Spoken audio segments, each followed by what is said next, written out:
Where the devil was Dot? Ah, she could hear her now, as a rattle of teapots and cups on a tray approaching.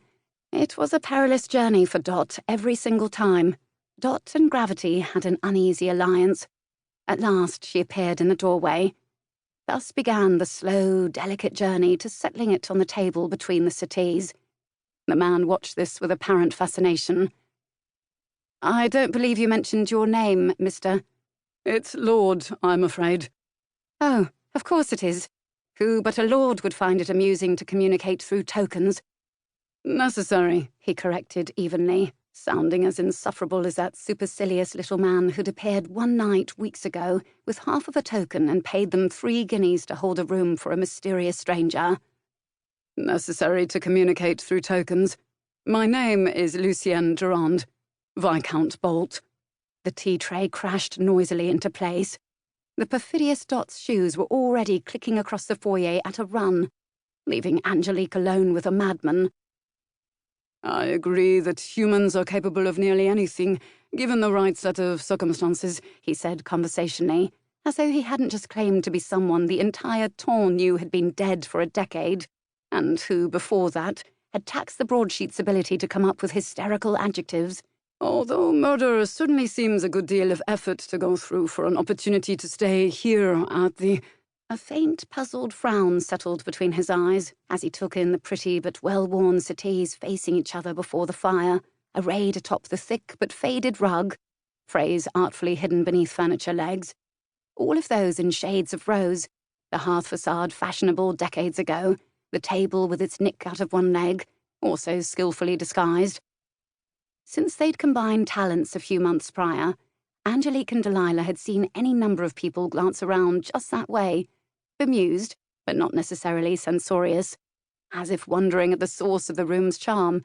One could not place a finger on its source any more than one could bottle sunshine or air. Its charm was that it was well loved and it knew it.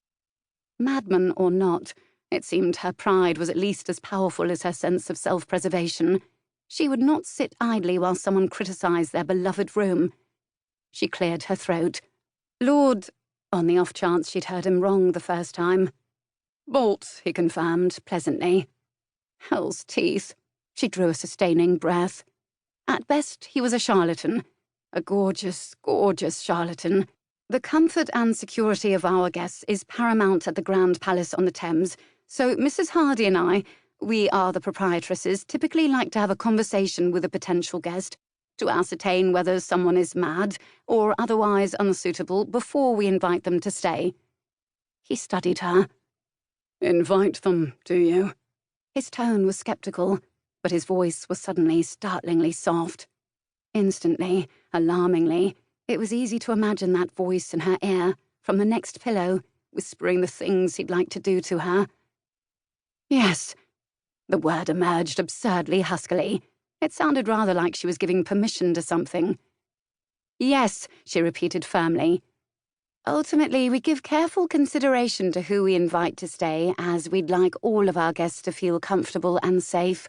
And our business is thriving, much to our gratitude. We're even contemplating a little expansion. And in case you've any doubts, the king himself sat just there not long ago." His eyes followed her gesturing hand to the pink settee. He examined it a moment. He turned back to her. "Now, who's mad?" he said gently. "Excuse me, Mrs. Hardy." Delilah, the former Lady Daring and new Mrs. Hardy, gave a start when Dot stage whispered hotly next to her ear. She was panting as though she'd come at a run. "What is it, Dot?" "A man has arrived to inquire about a room, and Mrs. Breedlove is speaking with him, but—" She sank her teeth worriedly into her bottom lip and said nothing more. Delilah's eyebrows arched aggressively, prompting Dot to continue. "Well, I think perhaps you ought to join her." Delilah exchanged a swift glance with her husband. He was planning to leave for Dover with Sergeant Massey for a short spot of business in an hour or so, and she wanted to soak up his presence. But Dot was not in the habit of making recommendations. Cheerfully following orders and occasionally getting them right was her forte. She had proven to be rather a savant at describing guests, however. "Is he behaving in an ungentlemanly manner?"